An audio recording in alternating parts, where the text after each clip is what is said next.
So that is sorted, nice and cool. Amit stands surety for Bikram. So let us identify who is Amit. Amit is guarantor, surety for Bikram. Right. So when we say for Bikram, Bikram means principal debtor over here in our case. For any amount which Chandar may lend, Chandar is who? The creditor, right?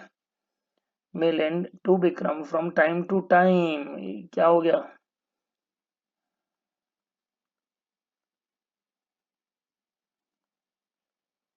Continuing guarantee.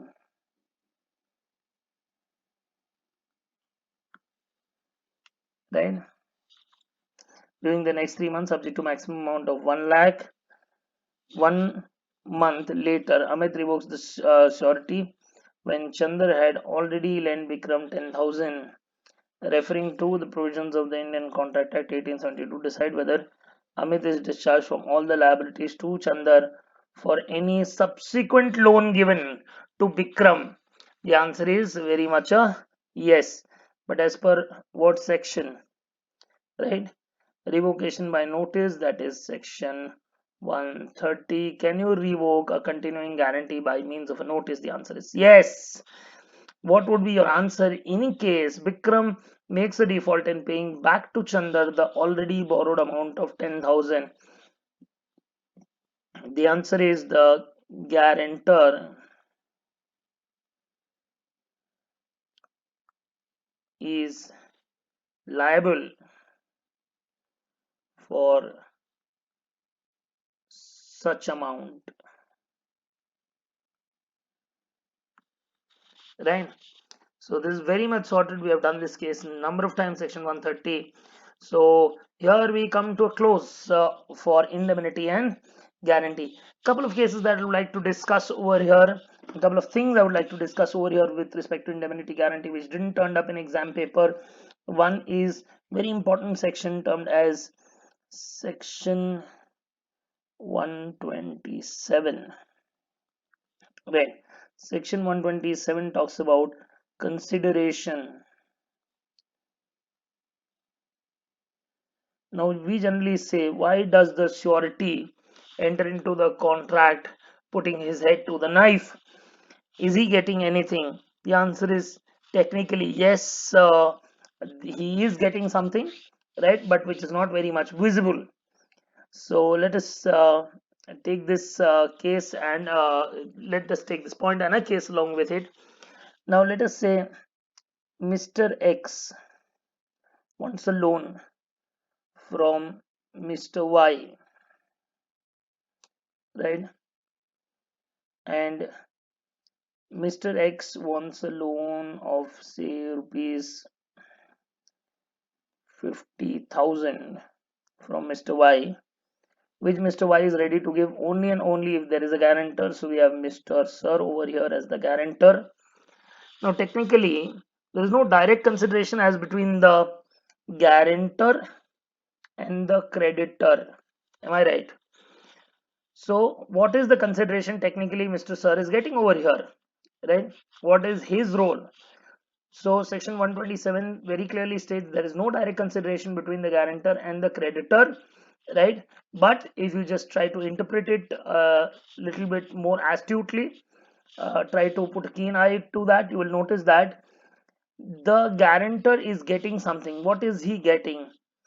देखो, अगर consideration का definition याद करो तो कहाँ दिया था? It was given in section 2D of ICA, Indian Contract Act 1872.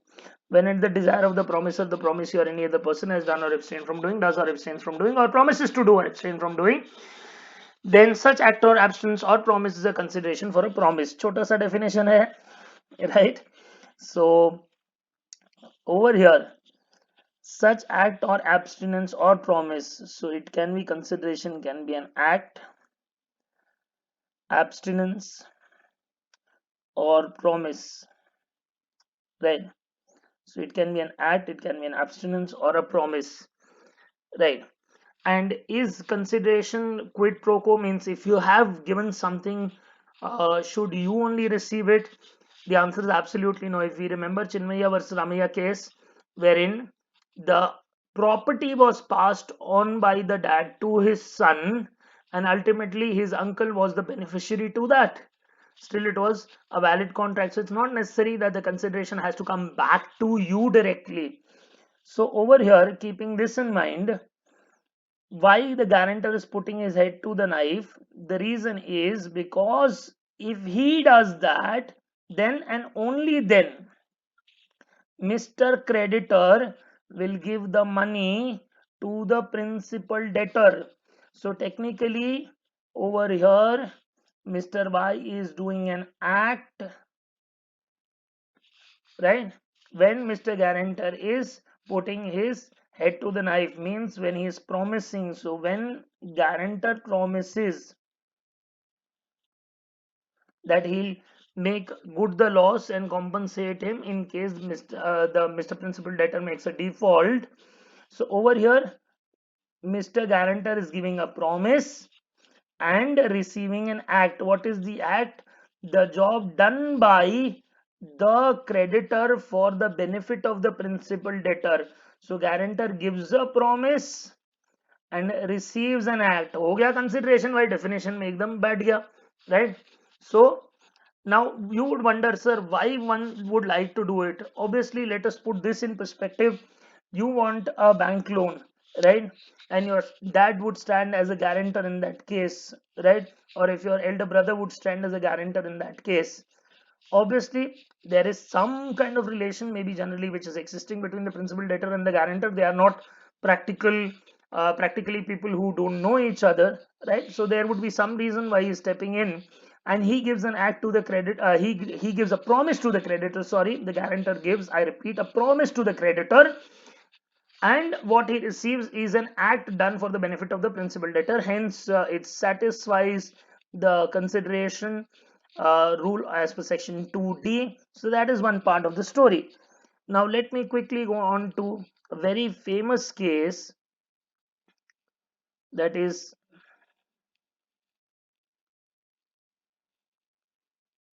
Nanak Ram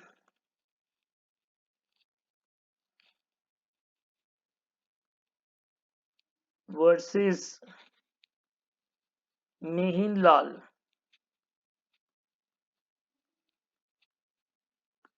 A case in point very much. Nanak Ram versus Mehin Lal.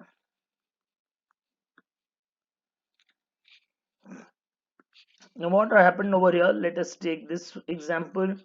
Mr. X wanted a loan from Mr. Y, right? And Mr. Z was not in town. He has to be he had to stand as a guarantor.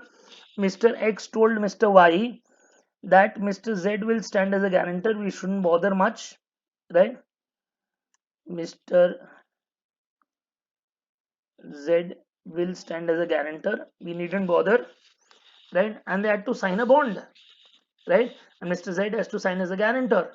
But as Mr. Z was not available, Mr. Y said we should wait for Mr. Z to turn up. Mr. X was getting very much perturbed. He wanted the money immediately. So he told, I have asked Mr. Z, he would be turning up within 2 days. Don't worry, you give me the loan amount. So Mr. Y extended the loan amount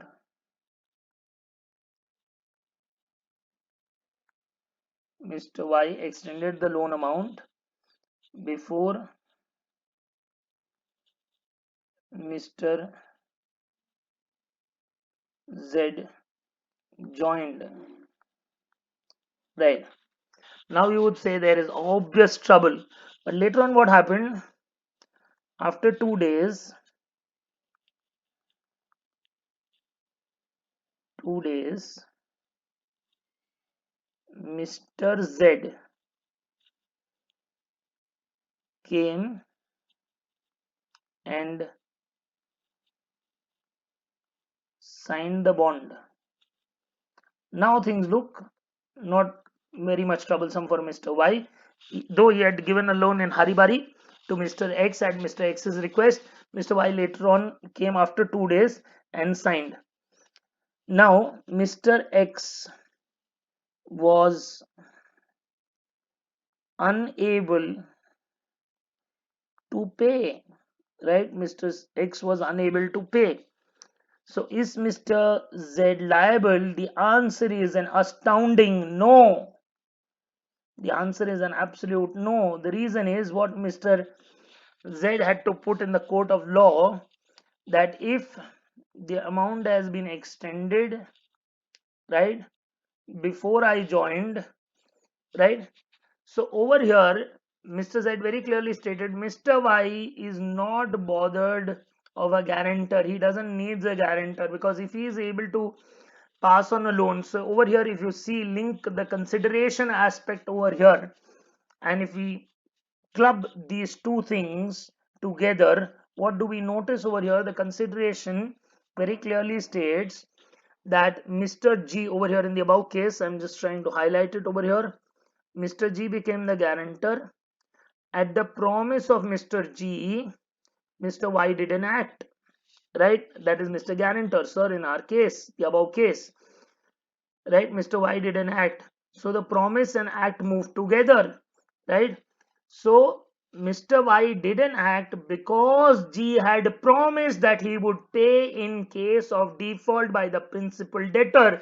And over here in the Nanakram vs. Mehenlal case, it's very, very evident that Mr. Y didn't bother to give a loan even in the absence of the guarantor, right? Before the guarantor turned up, even in the absence of the guarantor, he was ready to give the loan.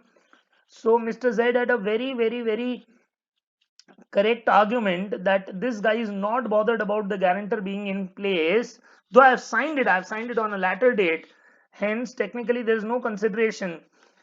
Here he very clearly stated the act had been done before, the act of giving the loan was done before I promised, because अगर आप case थोड़ा ध्यान से पढ़ो, he came after 2 days, right? May not be sounding all morally correct and stuff, because then you would have an argument, sir, then why did he came and signed it after 2 days? He shouldn't have signed it at all, right? But I'm coming to the legal aspect. The act was done, the principal debtor benefited without any role of guarantor being in place. Role of guarantor अभी तक हमने क्या सीखा है? If you want a job, guarantor ले आओ. If the guarantor comes and promises your fidelity, yani honesty, then and only then you will get a job. So the guarantor was the catalyst agent in all cases, which actually got the deal done between the principal debtor and the creditor. Over here, the guarantor is not the catalyst agent. Obviously, then he should not be liable to pay. This is the leading case of Nanak Ram versus Mehenlal, and it's an amazing case that I thought you should learn. Merely doing exam questions wouldn't help. This would be a very important, a remarkable case to study beyond exam questions as well, in order to understand the contract of guarantee and section 127 consideration section under the contract of guarantee.